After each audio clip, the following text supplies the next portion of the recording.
Baik, selamat sore teman-teman yang sudah bergabung di dalam sesi webinar kali ini. Kita akan membahas tentang gelombang lanjutan. Oleh karena itu, sebelum kita berangkat lebih jauh masuk dalam materinya, kita disclaimer dulu ya. Ini adalah bentuk layanan yang kita berikan kepada teman-teman agar memiliki wawasan yang lebih luas dalam sudut pandang teknikal, ilmu, wawasan dalam fundamental maupun sentimen yang mendasari pergerakan harga belakangan ini. Dan kami ingatkan kembali bahwa perdagangan kontrak for difference yang menggunakan leverage atau daya ungkit memiliki tingkat resiko yang tinggi dan itu tidak cocok buat semua orang. Oleh karena itu, sebelum melakukan perdagangan, kalkulasikan risiko dengan baik, karena dengan cara itulah kita bisa bertahan terus di dalam perdagangan finansial. Baik teman-teman, sepanjang siaran ini berlangsung, apabila terdapat gangguan audio maupun visual, saya minta kerjasamanya untuk memberikan informasi kepada saya. Demikian pula kalau terjadi dari pihak teman-teman juga saya minta kerjasamanya untuk mengecek kembali perangkat device yang digunakan serta line atau jaringan yang digunakan supaya kita bisa sama-sama mengikuti webinar ini dengan baik. Baik teman-teman, topik kita hari ini adalah gelombang lanjutan. Ya, kemarin kita sudah 2 sesi mempelajari tentang gelombang awal, kemudian gelombang pertama, dan minggu lalu kita telah mempelajari tentang gelombang korektif pertama yang kita kenal dengan istilah retracement, pullback, dan sebagainya. So, hari ini adalah pola lanjutan di dalam bentuk gelombang. Oke. Jadi kita langsung saja ya. Teman-teman, saya sajikan materi secara teoritis. Nanti kita lihat dalam grafik bagaimana kita bisa mempelajari pergerakan harga secara historis. Dan untuk kedepannya bisa kita gunakan untuk memproyeksikan kemungkinan-kemungkinan dari minat pasar dan berbagai macam dinamika yang mendasarinya.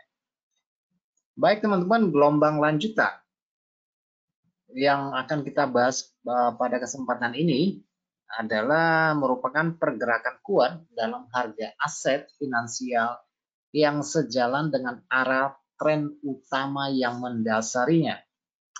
Oke, teman-teman juga mungkin di dalam teori Dow kita mengenal dengan istilah partisipasi. Ada orang-orang yang sudah mulai melakukan pembelian ketika terjadi pullback, retracement yang kita pelajari kemarin. Mereka sudah memikirkan suatu proyeksi harga lanjutan untuk melakukan mengikuti tren yang sedang berlangsung. Nah, namun kita harus tahu bahwa di balik gelombang lanjutan ini, secara psikologis apa sih yang mendasari pergerakan ini? Kan begitu ya.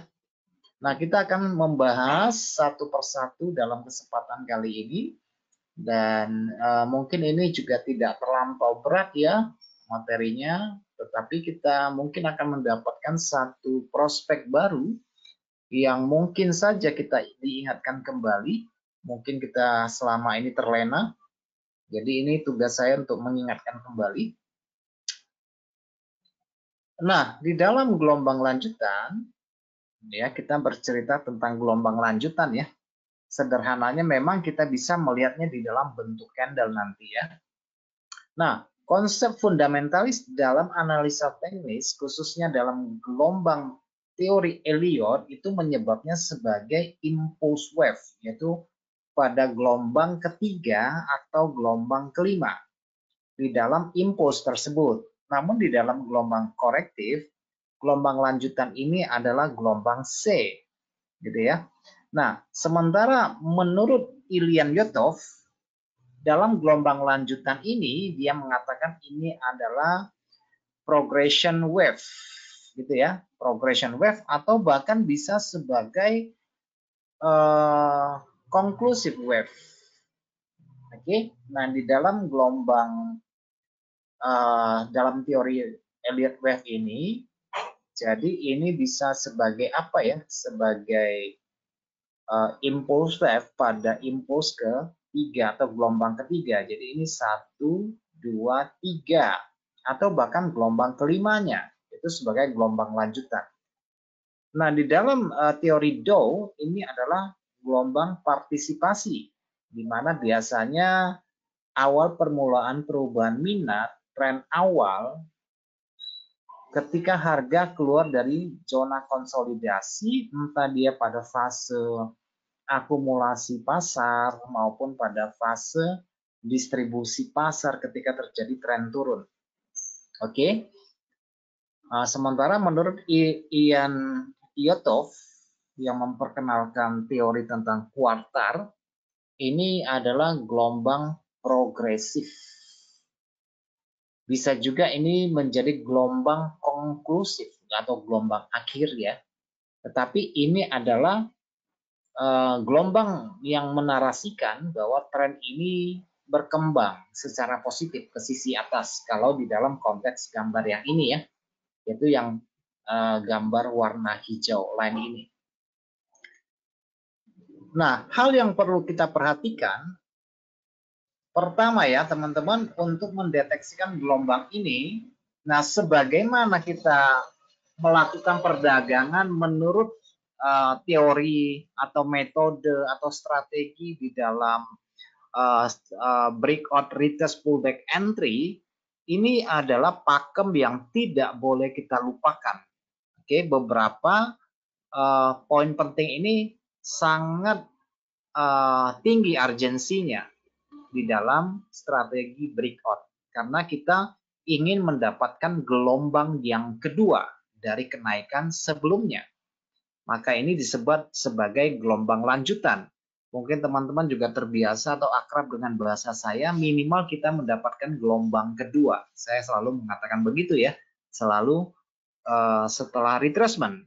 Dan bahkan ini juga kalau ini adalah gelombang korektif di dalam gambar yang teman-teman lihat ini, mungkin kita akan mendapatkan gelombang C-nya ya, atau orang mengatakan ini adalah pola A, B, C, D ya. Kan begitu ya. Ada juga mengatakan ini adalah pola 1, 2, 3. Apapun lah itu ya, kita pengen dapatkan gelombang yang ini. Kan begitu ya. Nah, oleh karena itu hal-hal yang perlu diperhatikan, pertama selalu saya tegaskan kembali bahwa breakout gelombang itu mutlak sudah terjadi, minimal gelombang turun terakhir itu sudah dipecah. Tapi ini akan menjadi lebih efektif teman-teman bahwa tren ini dapat berlaku seterusnya apabila sesudah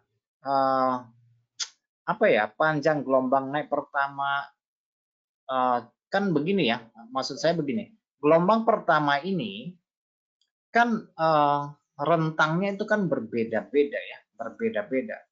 Tapi dia berhenti pada titik di sini karena suatu sebab di masa lalu kan. Di masa lalu ini ada sebab, ke samping ini ada sebab. Oke.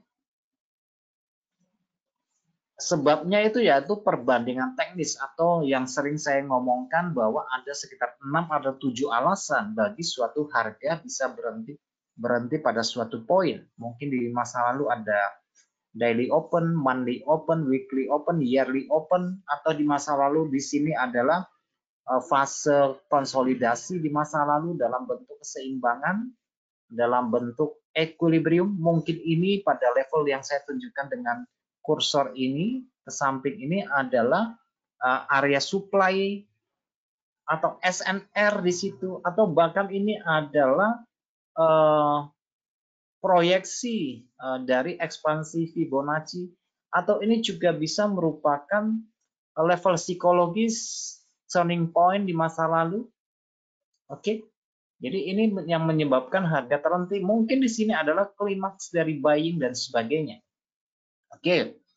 Nah, teman-teman, gelombang untuk mendapatkan gelombang kedua ini, alangkah lebih kuatnya ya, alangkah lebih kuatnya gelombang hijau ini kita dapatkan setelah gelombang pertama ini melebihi 2 gelombang seller, atau dia gelombang pertama ini sudah memakan 2 gelombang seller, maka ini fix sesudah retracement ini bisa menjadi gelombang yang sangat panjang sekali. Oke, bisa menjadi gelombang yang sangat panjang sekali.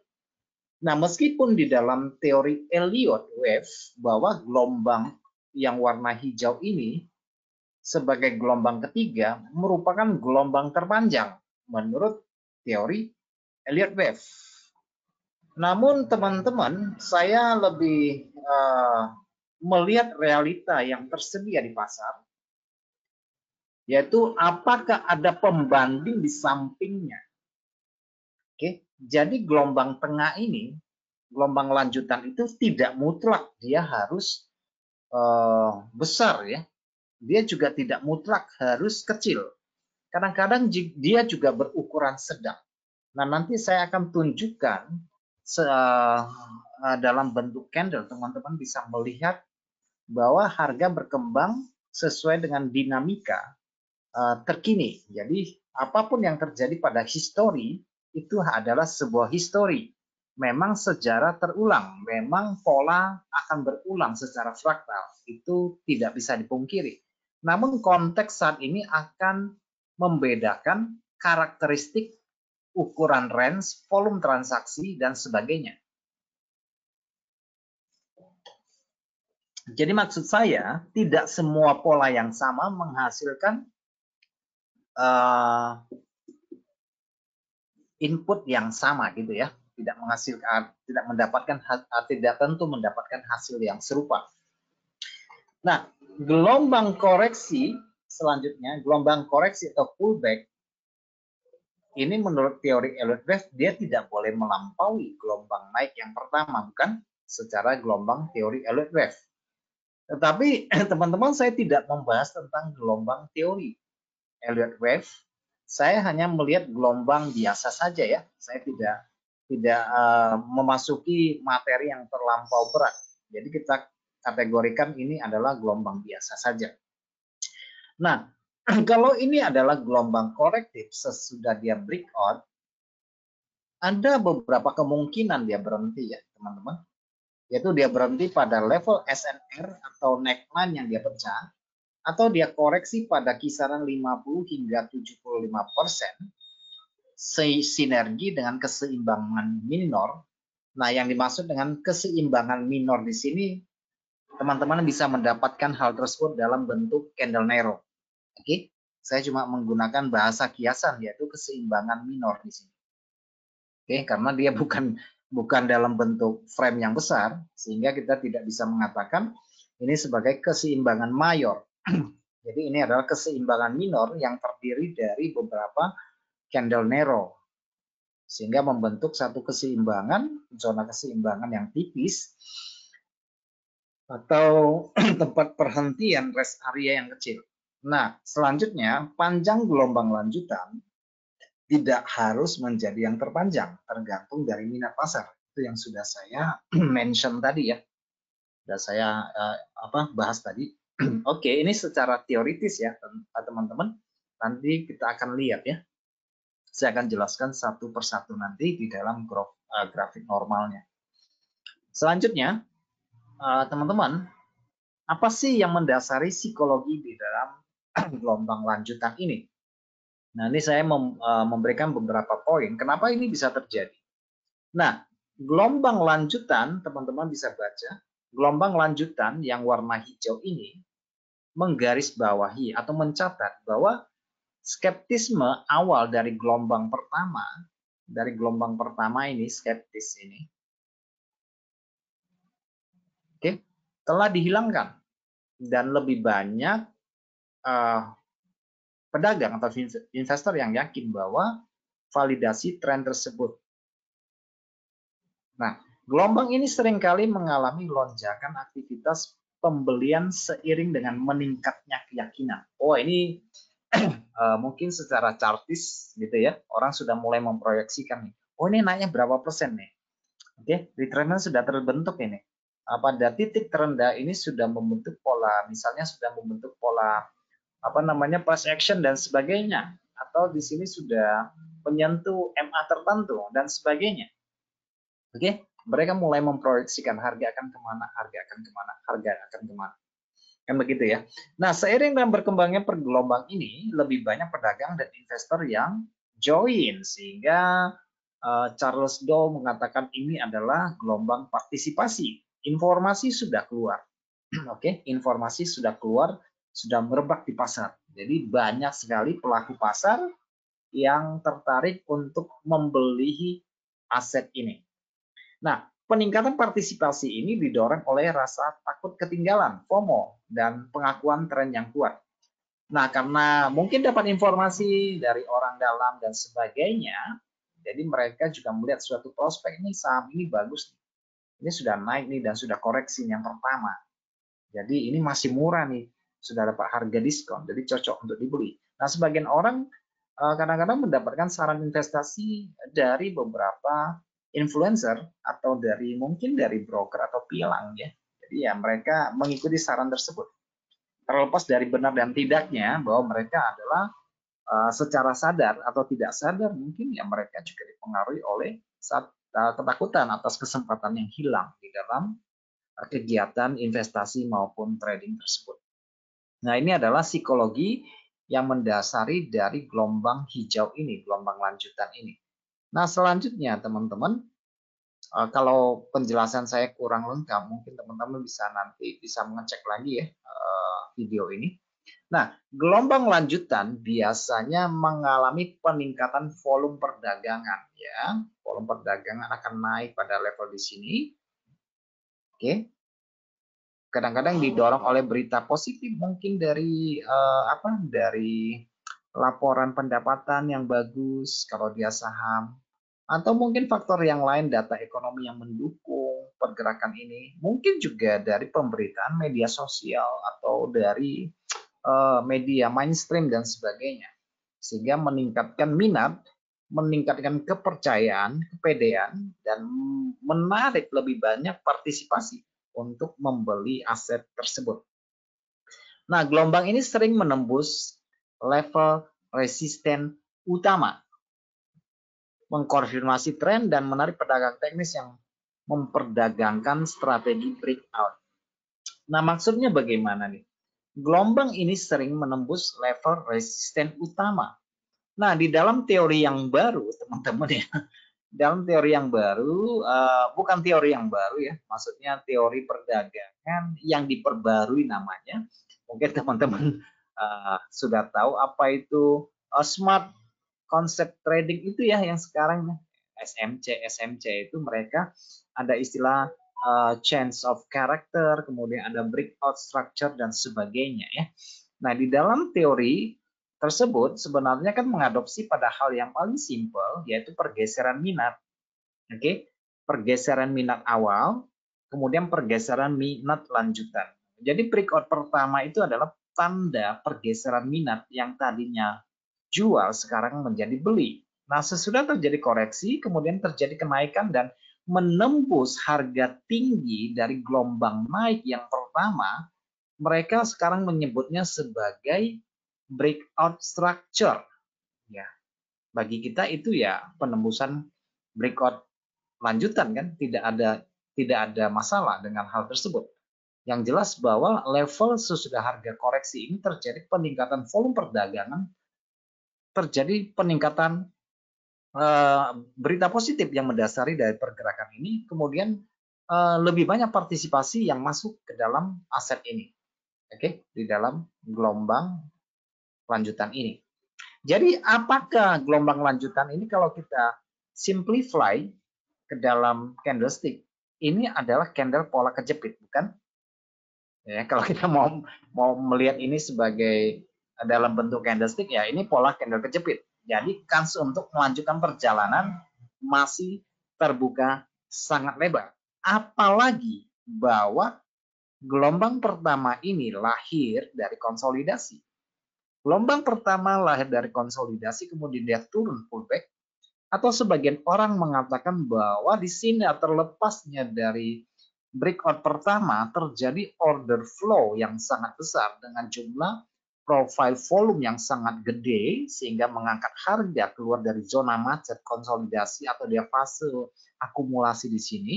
Nah, sebagian orang yang menggunakan strategi supply dan demand ini adalah pullback kembali ke zona demand. Kalau kita menyederhanakan ini di dalam bentuk candle, ini adalah level keberangkatan dari fresh demand yang kemudian dia sentuh kembali dan mendapatkan pembelian pada titik diskon yang termurah, yang teman-teman biasa menggunakan penarikan retracement-nya berapa nih, kan gitu kira-kira begitu ya.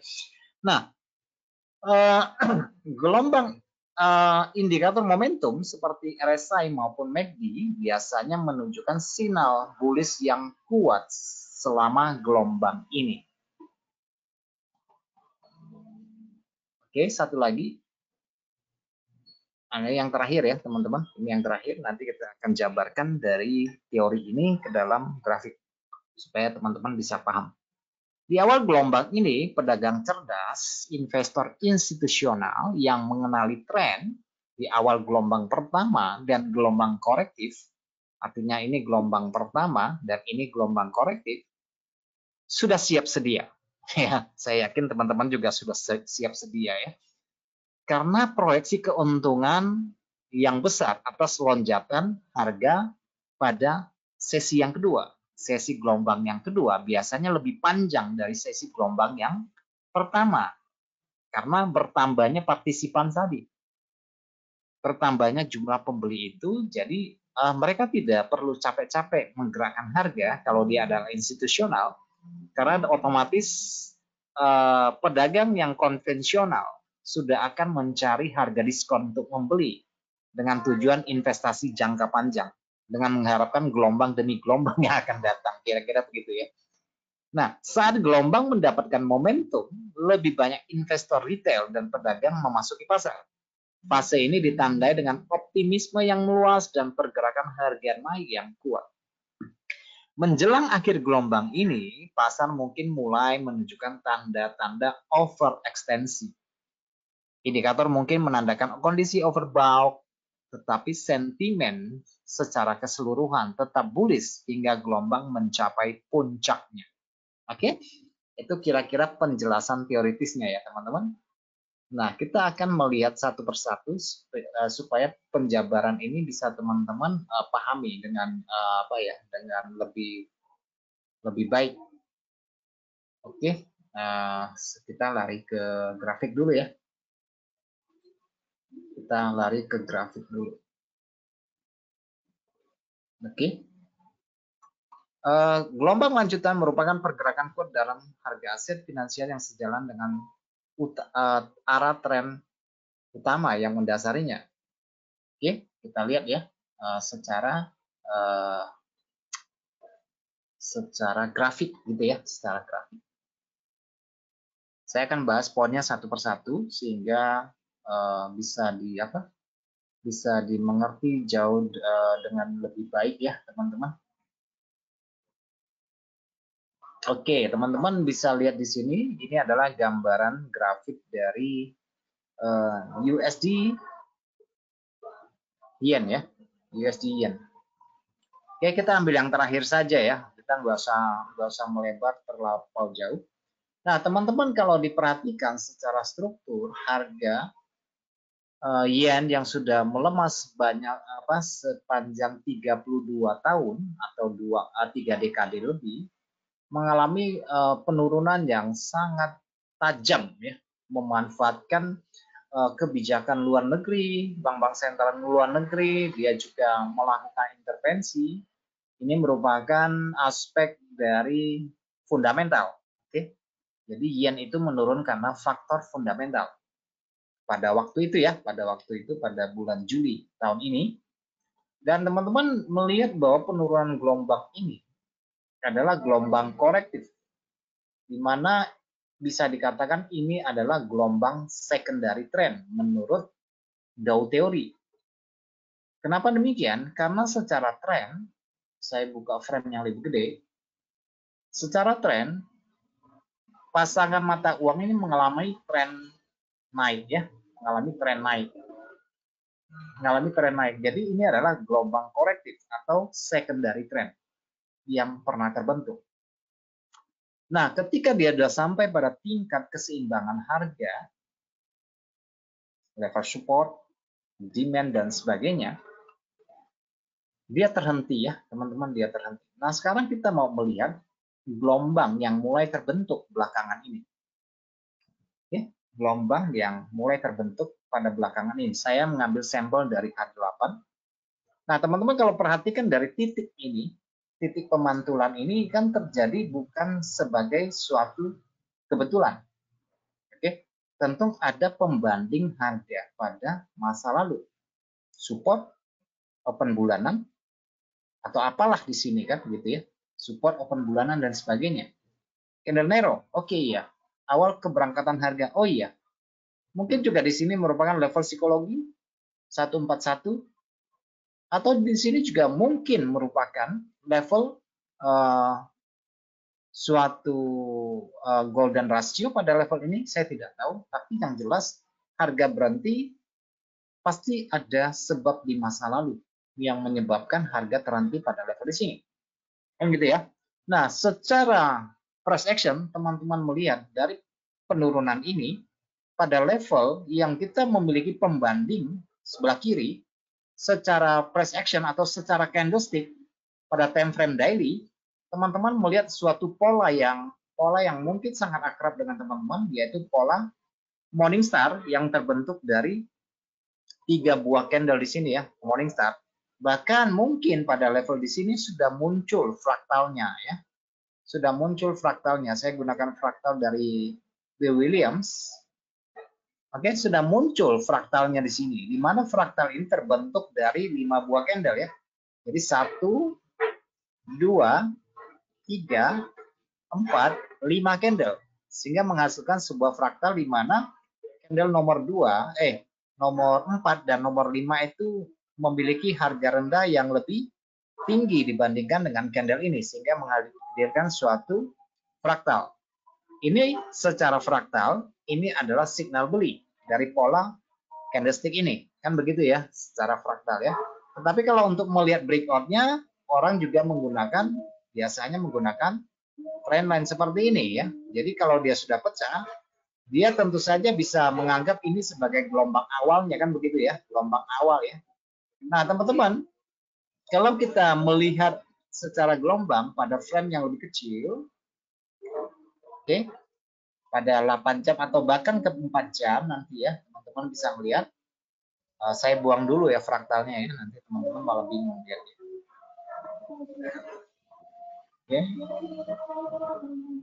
Oke, teman-teman perhatikan, setiap harga yang terbentuk, gelombang naik dan gelombang turun, itu terjadi karena adanya faktor psikologis, faktor emosi, dan sebagainya, sehingga menghasilkan gelombang ini. Nah, kalau kita merujuk pada gelombang lain, kita ambil kasarnya saja ya teman-teman ya, harga ini naik. Nah, kira-kira di sini adalah gelombangnya. Oke, gelombang seller terakhir, kan gitu ya. Gelombang seller terakhir yang terbentuk dari juga 3 ritme harga ke sisi bawah.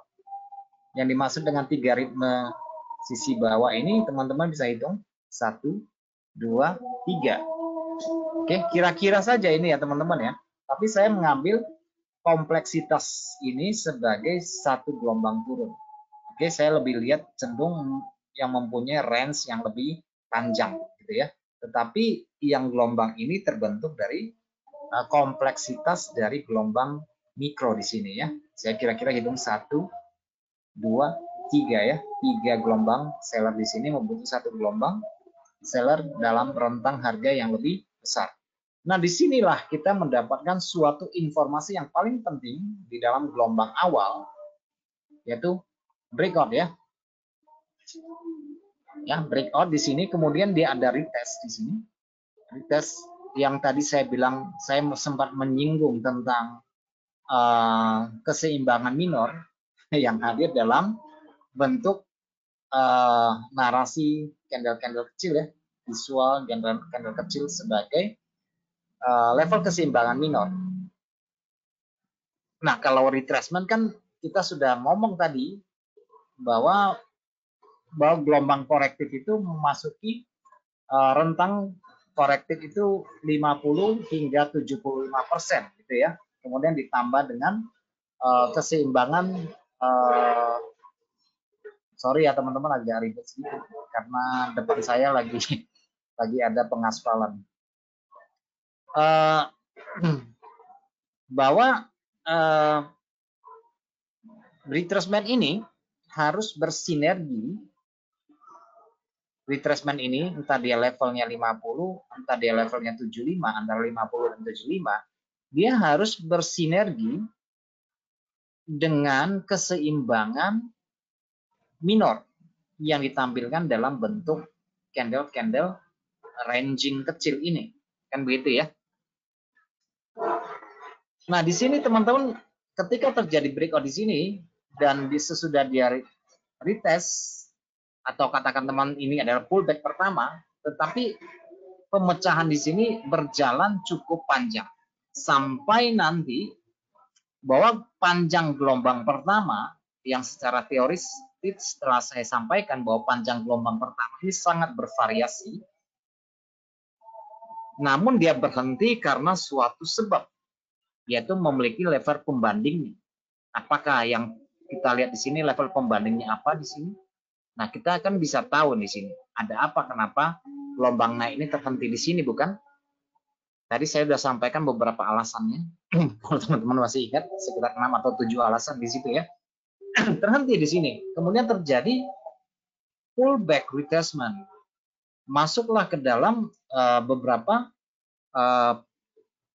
perbandingan teknis yang telah saya sebutkan bahwa dia koreksinya itu sampai 50 sampai 75%, tidak melebihi gelombang pertama secara teori menurut Elliott Wave.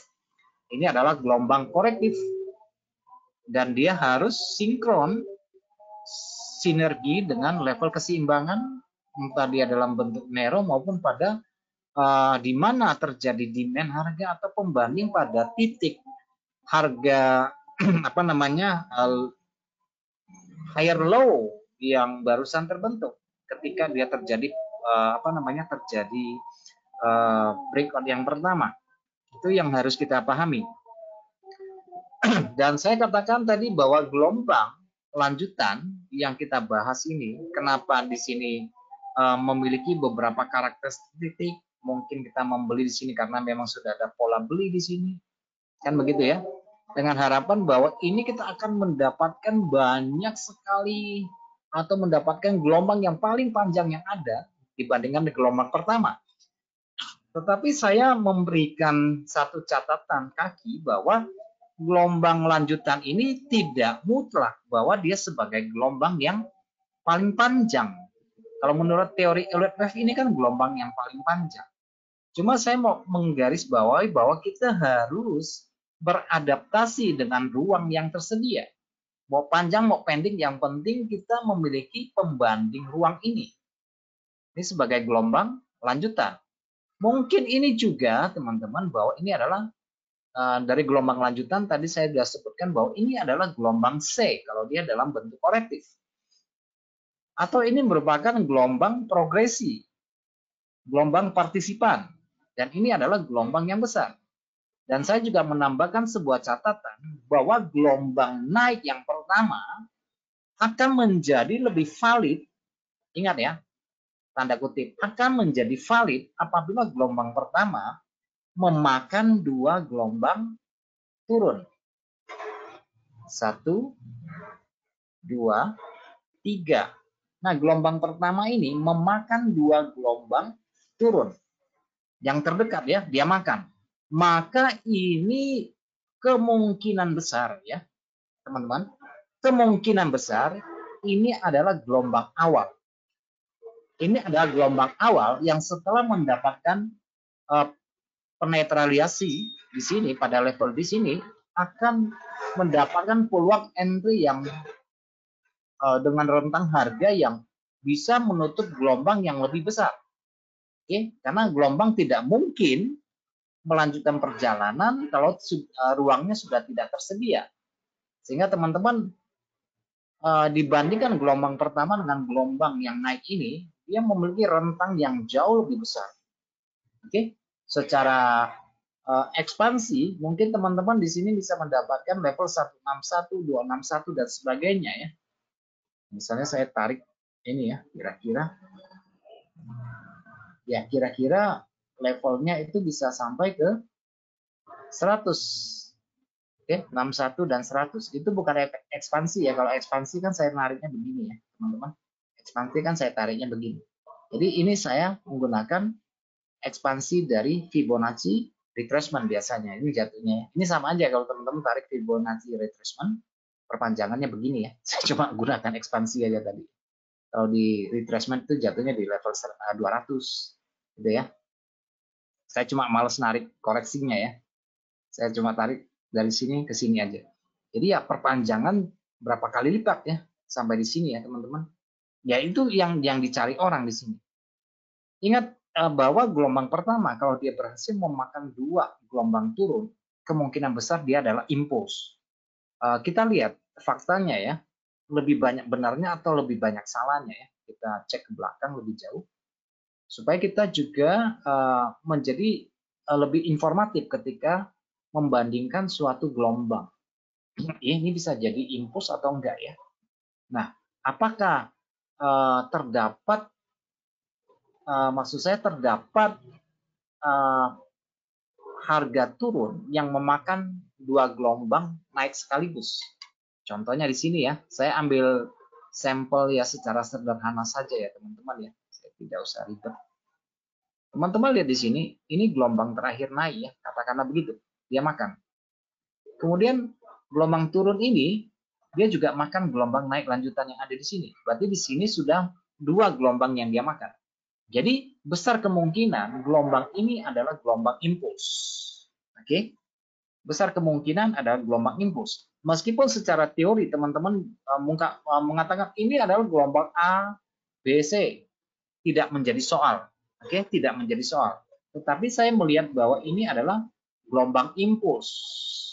Oke, gelombang impuls. Oke, sehingga cenderung kita akan mengharapkan retracement-nya untuk mendapatkan gelombang yang lebih panjang ke sisi bawah. Kan gitu ya. Sesudah retracement kita mengharapkan posisi gelombang yang lebih panjang ke bawah. Nanti coba kalau ada waktu teman-teman lihat bahwa ketika terjadi pergerakan awal, kalau dia berhasil melewati 2 gelombang yang saya sebutkan ini, refleksinya masih sama nggak pada pair yang lain gitu ya. Karena bagaimanapun apa yang saya sampaikan ini jangan ditelan secara mentah-mentah. Harus melibatkan sedikit atau setidaknya melakukan riset kecil-kecilan gitu ya.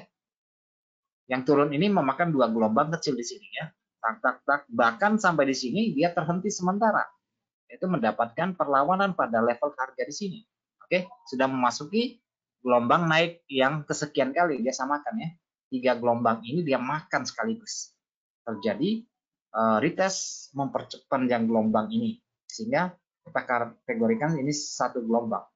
Nah, karena beberapa gelombang yang dia makan dan dia masih menyisikan ruang yang sangat lebar seperti ini, yang maksud saya bahwa ini adalah satu keseluruhan gelombang yang terbentuk dari gelombang kecil, gelombang berurutan di sini. Namun kan dia tidak sekaligus naik ya secara berurutan, tapi di sini ada beberapa stage harga, tangga harga yang dia makan 2 sekaligus dan sampai tangga yang ketiga ini di bawah dia samakan kemudian dibalik.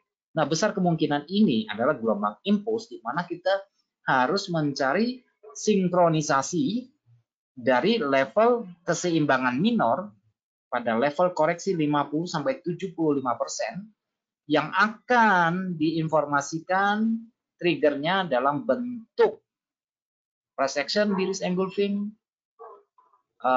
bearish harami, doji, inside bar harami, Dan ini terjadi satu konsep harga distribusi yang tidak terjadi pada puncak harga. Gitu ya, agak aneh ya, sini ya, agak aneh. Biasanya konsolidasi ini terbentuk di atas harga, membentuk fase distribusi. Tetapi ini agak aneh. Sini ada klimaks buying-nya yang secara notabene kita melihat ini sebagai gelombang biasa. Kenapa di sini dia konsolidasinya lama? Sehingga menghasilkan satu fase sideway dan terjadi pelepasan posisi dan terjadi pendistribusian. Sini ya. Nah, kalau teman-teman bandingkan dari gelombang pertama dengan gelombang lanjutan ini lebih panjang gelombangnya ya. Dia makan total satu gelombang besarnya di sini. Sudah final di sini. Oke? Ini dalam konsep yang besar. Nah, di lain waktu misalnya kita ambil dari yang terdekat ya teman-teman. Ambil yang terdekat. Nggak usah terlalu apa juga ya. Ini kan sudah ya. Yang sudah. Kita ambil gelombangnya. Oke, yang ini ya teman-teman ya.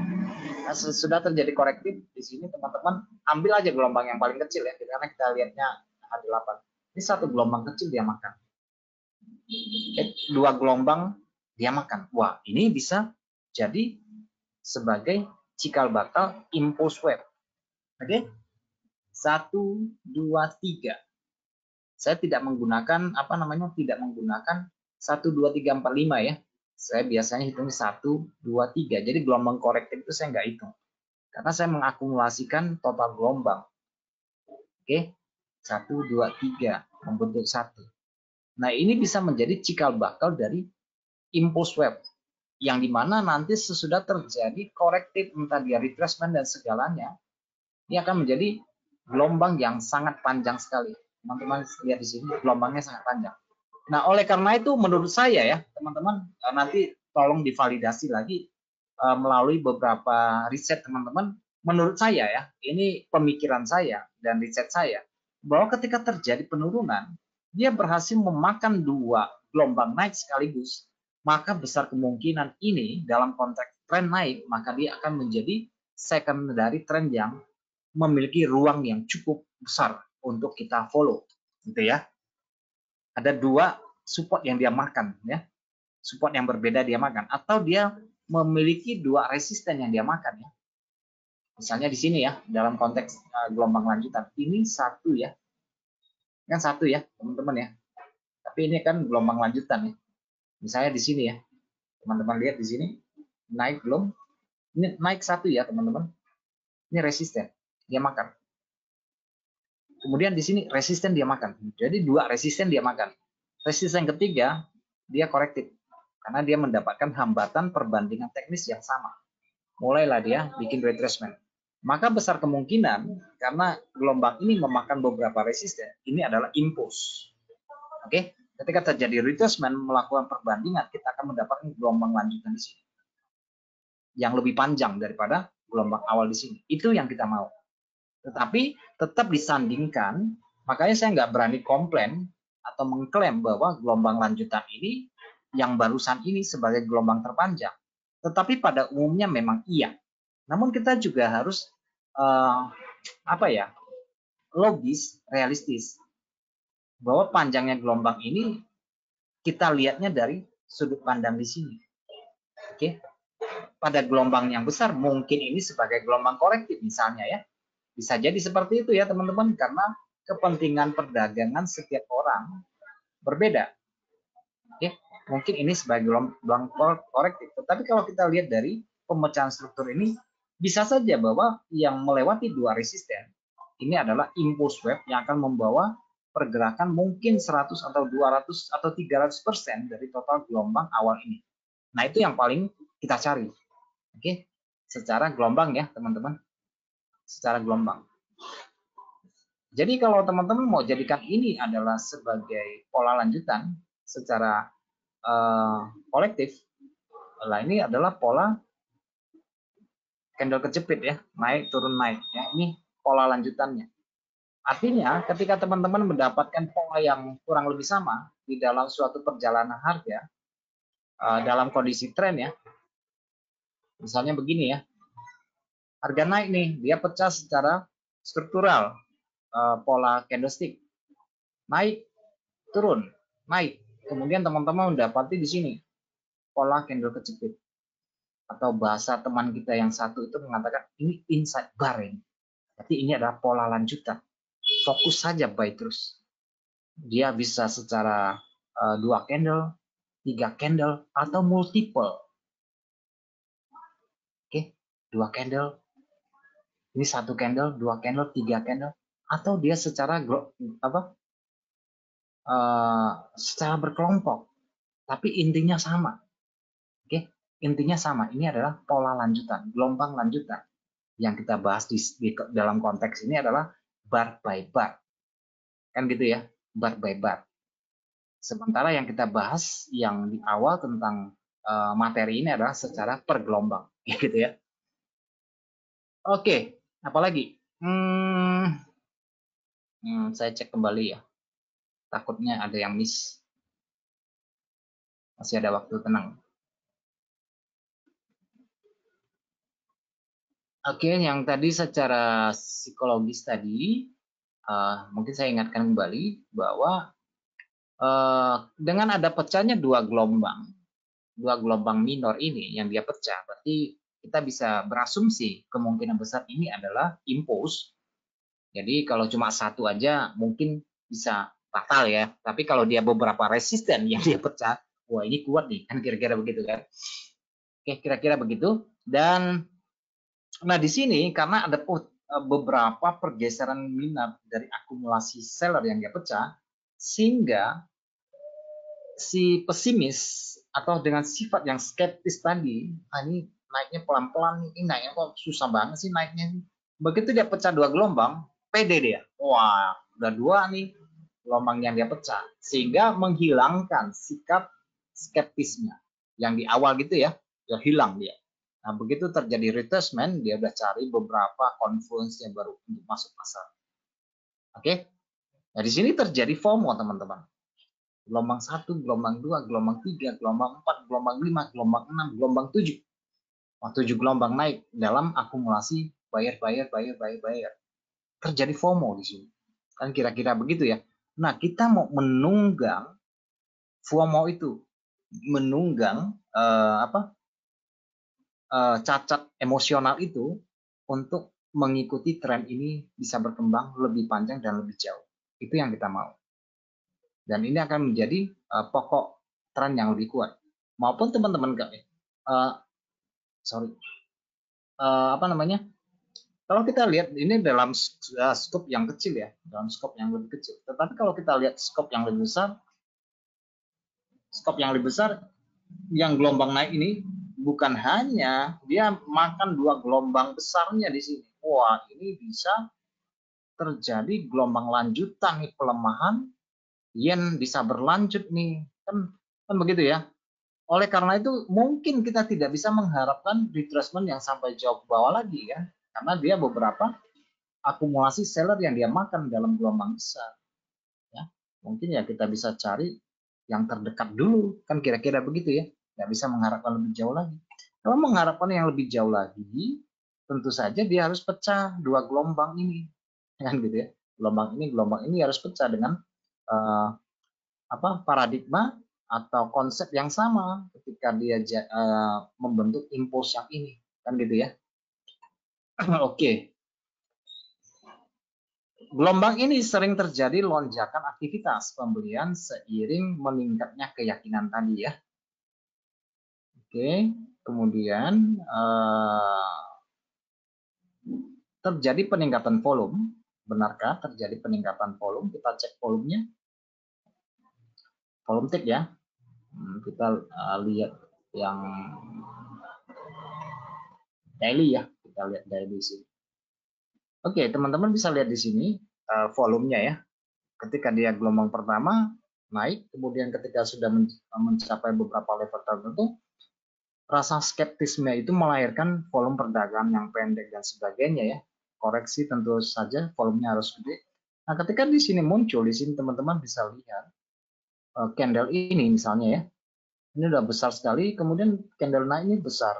Candle ini anomali.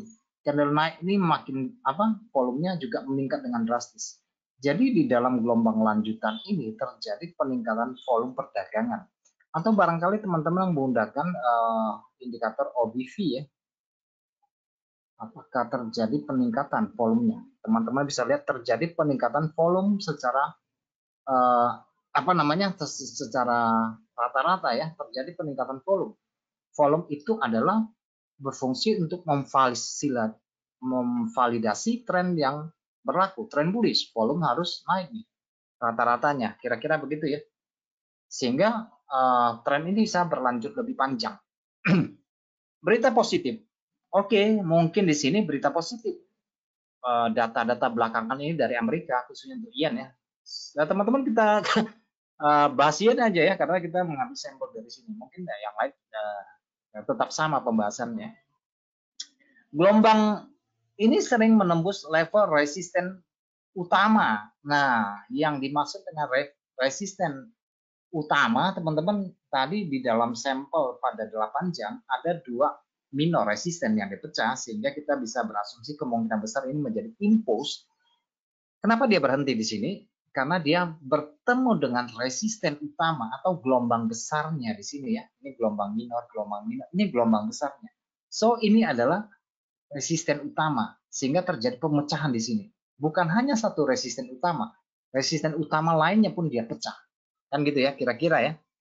Nah, itu pembahasan teoritisnya, kita lihat dalam pergerakan harganya. Indikator momentum seperti RSI, MACD biasa menunjukkan signal bullish. Oke, kita cek RSI bagaimana. CCI bagaimana. Pada umumnya sudah berada di zona beli. Harusnya ya teman-teman, di gelombang kedua itu nggak ada kita lihat kepada RSI, betul nggak dia sudah di atas level 50. Jadi begini ya teman-teman, ini gelombang pertama, ini gelombang korektif. Yang mau kita bahas ini adalah gelombang yang ini, gelombang lanjutan. Betulkah ketika gelombang pertama RSI mencapai level overbought, kemudian turun di bawah level 50, ketika terjadi retracement, harga kembali ke median line di atas menjadi momentum positif. Oke, ini sudah tervalidasi ya dari statement yang di awal bahwa indikator momentum seperti RSI dan MACD biasanya menunjukkan sinyal bullish yang kuat selama gelombang ini. Betul bahwa RSI di atas level 50. Bagaimana dengan MACD? Bagaimana dengan MACD? Teman-teman bisa melihat dari MACD ini ketika dia mulai memberikan signal beli, mungkin ada tampilan, ada confluence SNR di sana dan bla bla bla. Kemudian muncul pola candlestick Morningstar, retracement pada gelombang minor dan sebagainya. Di sini dia memberikan indikasi buy pertama. Oke, buy spekulatif ya. Bahasa saya itu buy spekulatif. Karena belum ada terjadi pergeseran minor. Jadi hanya muncul signal di sini. Overbought, ya. Ketika harga melewati titik tengah, dia memasuki zona beli. Begitu dia sampai pada level tertentu secara gelombang, dia mengalami retracement. Otomatis ini memberikan penurunan secara histogram. Ada yang lewat di bawah 0, ada yang tipis-tipis begini. Tetapi pada level ini kemudian dia melengkung kembali dan terjadi pemotongan signal masuk ke dalam bar ini, dan dia ruangnya semakin besar antara puncak histogram dengan garis signal ini memotong ke dalam. Ini signal buy untuk retracement yang sangat kuat, mendapatkan gelombang lanjutan. Di sini mendapatkan gelombang lanjutan kembali di sini. Dia masuk kembali ke dalam histogram. Di sini buy di sini, buy di sini untuk mendapatkan gelombang lanjutannya. Oke, ini juga tervalidasi tentang statement tadi bahwa indikator momentum RSI dan MACD biasanya menunjukkan sinyal positif. Bagaimana dengan yang lain, osilator yang lain? Misalnya apa ya? Misalnya kita ambil CCI misalnya. Kita gunakan CCI 14. Benarkah CCI itu sudah berada di atas level 0? Oh, benar. Berada di atas level 0. Di sini begitu dia lewat level 0, kita sudah tahu ini bullish. Biarkan di atas 0. Kemudian dia turun di bawah 0, kemudian dia naik kembali, berarti ini potensi beli kembali. Biasanya indikator akan satu nafas. Indikator apapun, momentum maupun sentimen akan memberikan satu bahasa, satu penarikan nafas yang sama, memberikan bukan konfirmasi tetapi validasi, ya. Jadi indikator itu bukan konfirmasi ya teman-teman, indikator itu adalah validasi, memvalidkan apa yang terjadi pada harga, karena harga yang bergerak duluan. Kalau ini bergerak duluan, berarti ini mengkonfirmasi. Oke, jadi indikator itu hanya memvalidasi apa yang terjadi pada harga. Oke, oke, apalagi nih? Meskipun materinya sedikit, tetapi pembahasannya mendalam, itu yang penting ya teman-teman. Di gelombang ini, pedagang cerdas yang sudah tahu gelombang pertama, yang sudah tahu retracement, pedagang cerdas, ya saya yakin termasuk Anda, adalah pedagang yang cerdas mengambil korektif gelombang retracement untuk mendapatkan gelombang yang paling panjang. Oleh karena itu, ketika mendapatkan kesempatan diskon harga yang sangat spesial ini, jangan buru-buru dijual posisinya. Sayang. Oke, jangan buru-buru dijual. Sayang sekali. Nah, menjelang akhir gelombang ini, pasar mungkin mulai menunjukkan tanda-tanda overextensi atau overextension ya. Panjang lebih panjang, lebih panjang, lebih panjang, dan mulai mentok, mulai hilang momentumnya, mulai overbought, mulai kasih sinyal jual dan sebagainya. Dan biasanya bersinggungan dengan SNR dan sebagainya ya, terhenti. Dia juga mungkin juga berada pada kisaran level 61 dan sebagainya. Tinggal ditunggang balikan saja ya. Karena kita melihat dari perspektif gelombang kecil, melihat dari perspektif gelombang besar dan sebagainya, akan memiliki pola yang kurang lebih sama. Karena prinsipnya adalah pola harga membentuk pola harga kecil membentuk pola harga yang lebih besar dan seterusnya tanpa akhir ya, seperti air, gelombang dalam air tanpa akhir ya, tunggang balik kan prinsip kerjanya tetap sama. Oke, harga tetap akan bergerak pada dominator yang memegang aset itu. Oke, sebagaimana asap akan bergerak ke atas dan air akan bergerak ke sisi bawah, demikianlah hukum perdagangan ya teman-teman, tergantung dari asetnya, USD sebagai asapnya atau GPY-nya sebagai airnya kan, kira-kira begitu ya, sebagai base currency atau dia sebagai counter currency. Baik teman-teman, kira-kira itu pembahasannya tentang gelombang. Masih ada waktu, hampir sedikit kita bahas ke emas ya, tidak banyak. Oke, khusus untuk emas teman-teman. Nah, kalau teman-teman ini saya sisakan waktu sedikit aja ya, bahas singkat aja.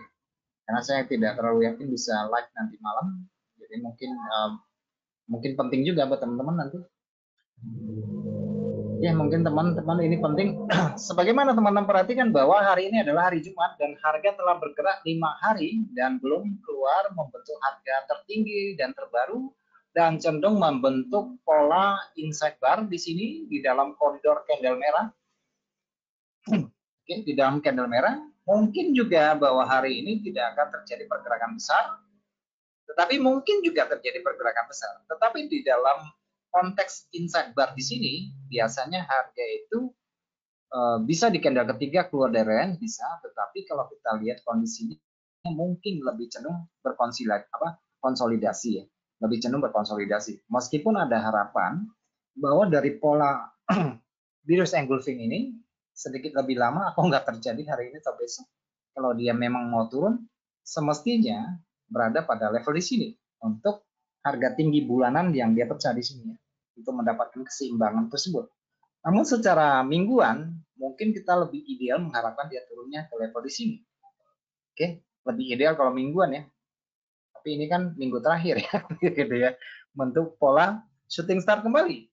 Habis besar kecil, habis besar kecil, habis besar kecil gitu ya. Jadi ya mungkin hari ini ya teman-teman, saya tidak mau berspekulasi bahwa mungkin semalam saya sudah tunjukkan dalam gelombang chart bahwa yang menggerakkan harga ini lebih cenderung kepada sesi Amerika ya. Yang banyak bergerak ini, Om tolong belikan itu.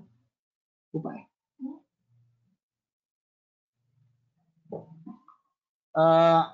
Semalam sudah saya singgung bahwa harga ini yang turun tuh tertahan pada sesi Amerika semalam ya, di zona sesi Amerika lah pada minggu lalu ini dia turun di sini, dan level naiknya juga dia semalam pada hari Kamis dia naiknya juga tertahan pada sesi Amerika persis di 8 jam dan itu belum bergeser. Jadi kalau dia tidak keluar dari zona ini, maka yang mungkin akan kita saksikan pada perdagangan hari ini adalah sideways. Oke. Tapi mudah-mudahan bahwa pola ini bisa bekerja ya. Misalnya kalau dia dia melanjutkan penurunan di bawah weekly open, mungkin ya kita bisa mengharapkan dia turun lebih jauh membentuk pola ABC-nya ya. Mendapatkan gelombang lanjutannya, maksudnya yang seperti yang kita bahas tadi. Ya, sedikit senggol tentang materi yang kita bahas, kita sudah mendapatkan point entry yang terbaik menurut saya. Meskipun ini hanya dalam kalkulasi teknis ya, bukan di dalam faktor faktor sentimen. Ini hanya kalkulasi teknis dari penurunan yang menurut saya yang cukup besar, sekitar 400-an atau mendekati 500 pip dalam beberapa hari yang lalu. Kemudian ada retracement pada level di sini. Kemarin mungkin sudah saya sampaikan tentang level pembelian, perhatikan pada level 37 dan 40 kalau ada pola boleh ikutan jual gitu ya. Sudah saya singgung kemarin di dalam saya mention di grup ya, 37 atau 40 kalau dia lewat ya bisa 45 atau 50. Dan pada kesempatan hari ini secara intraday memang ada kesempatan jual tadi pagi, dan saya minta perhatian kalian dalam bentuk visual yang saya kirim di dalam grup untuk daerah pantau ya teman-teman. Tapi ya kita kan juga harus fleksibel kan begitu ya, nggak mesti mutlak yang apa yang saya sampaikan itu yang diikuti. Teman-teman juga harus lihat kemungkinan bahwa terdapat keseimbangan minor ya dalam bentuk Nero di sini misalnya ya, meskipun tidak sampai pada level di 40, tapi di sini ada keseimbangan minor, dan awal sekali di sini pembentukan minat jual. Ada dua candle di sini shadow dimakan, ini pembentukan minat jual di awal sekali tadi pagi ya kalau saya tidak salah. Oke, dari harga terendah kemudian pagi dia buka, dia sudah memberikan signal jual sangat awal sekali ya di jam pertama, jam ke-6 saya sudah jual ya, jam ke-6 meskipun saya tidak tahan lama. Saya cuma sampai di sini saja ya, hanya beberapa puluh pip saja karena saya cenderung melihat bahwa ini kemungkinan besar hari ini lebih cenderung flat kalau dia tidak melewati harga pembukaan mingguan nanti ya. Kira-kira di sini harga pembukaan mingguan, di sini kira-kira harga pembukaan daily-nya di sini. Jadi sudah 2 kali reject. Kalau memang ada penurunan lanjutan, harusnya dia melakukan retest lagi. Tetapi secara gelombang mungkin teman-teman sedikit agak skeptis ya. 1, 2, 3 nih. Harusnya secara gelombang itu ada korektif nih kan kira-kira gitu. Ada yang berasumsi seperti itu kan. Oke, saya tetap mengikuti alurnya. Kalau memang ini bidangnya masih cenderung miring ke sisi bawah, ya saya akan mencari kemungkinan untuk melakukan penjualan entah pada level di sini atau pada level di sini. Kan begitu ya. Kalau teman-teman melihat atau menggunakan strategi dari Williams, meskipun saya bukan fans beratnya Williams, menggunakan menggunakan alligator misalnya ya, menggunakan alligator, kemudian teman-teman menggunakan fraktal. Selintas lalu tadi saya ada membahas tentang fraktal sebentar saja.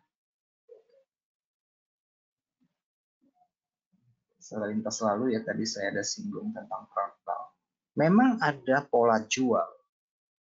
Oke, secara indikator ya teman-teman untuk memvalidasi price action. Misalnya saya lihatnya di 30 menit ya, sangat kontras, sangat bagus. Di sini ada muncul dua fraktal, ada pembentukan harga divergensi barangkali, dan juga lower high ya di sini ya. Kemudian ada pattern di sini, kemudian dia ada breakout struktural secara minor, ada retracement di sini, muncul fraktal harga di bawah alligator, kemudian dia membentuk pola lanjutan. Wah, ini tadi pagi pergerakan harga itu divalidasi dengan baik oleh indikator. Oke, nah, mungkin teman-teman juga melihat saya ada pembelian pada level di sini. Oke, sebentar saja. Kemudian di sini masih di bawah alligator membentuk pola fraktal kembali, bisa melakukan penjualan untuk mencapai level atau ruang harga yang masih tersisa pada level bawah. Gitu ya kira-kira. So, teman-teman, menurut saya sementara ini kalau dia besar kemungkinan tebakan saya bilang tebakan ya teman-teman, saya bukan bilang ini analisa. Saya bilang tebakan, kalau tebakan saya tidak meleset, ya kemungkinan harga kembali ke kisaran daerah sini dulu deh. Jadi ada semacam likuidasi posisi dari penjual pada sesi Eropa gitu ya teman-teman. Sebenarnya ini juga bisa dikategorikan penurunan 3 gelombang ini adalah ekspektasi dari taking profitnya buyer ini. Ya, it's okay, nggak masalah teman-teman. Nggak masalah. Tetapi pada 1 jam di sini ada muncul buyer yang menolak untuk harga turun.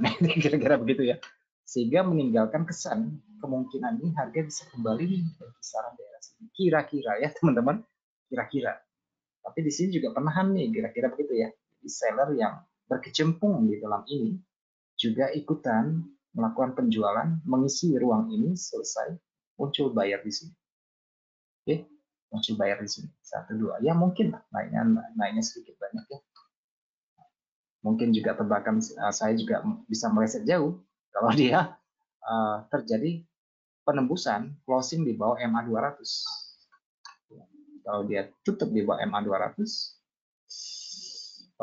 menguji level angka bulat 2700, bahkan yang lebih ekstrim untuk kita tidak bisa memungkiri kemungkinan itu, misalnya ya, siapa tahu ya kan, namanya pasar kan sangat dinamis, memperpanjang ekspansi ya, keluar dari zona konsolidasi ya ke 138 kah atau 161 kah, ya siapa tahu nanti.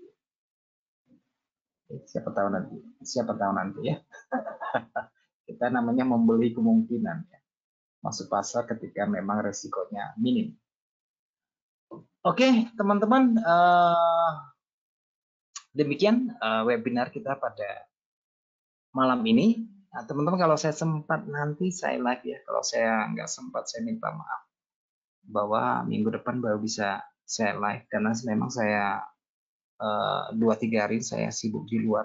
Jadi sangat minta maaf sekali tidak bisa di live platform yang lain dalam 1 minggu ini ya. Tapi yang webinar ini mau tidak mau karena ini tugas ya.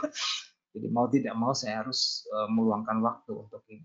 Jadi sekaligus saya sampaikan unek-unek saya kepada teman-teman. Oke.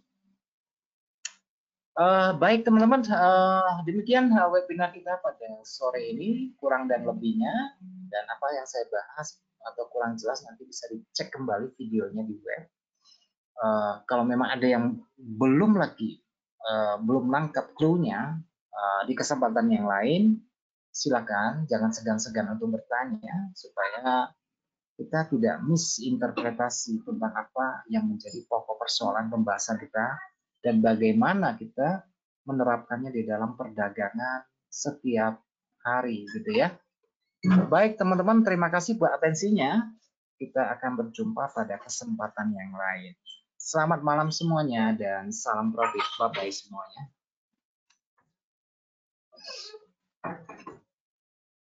Bos.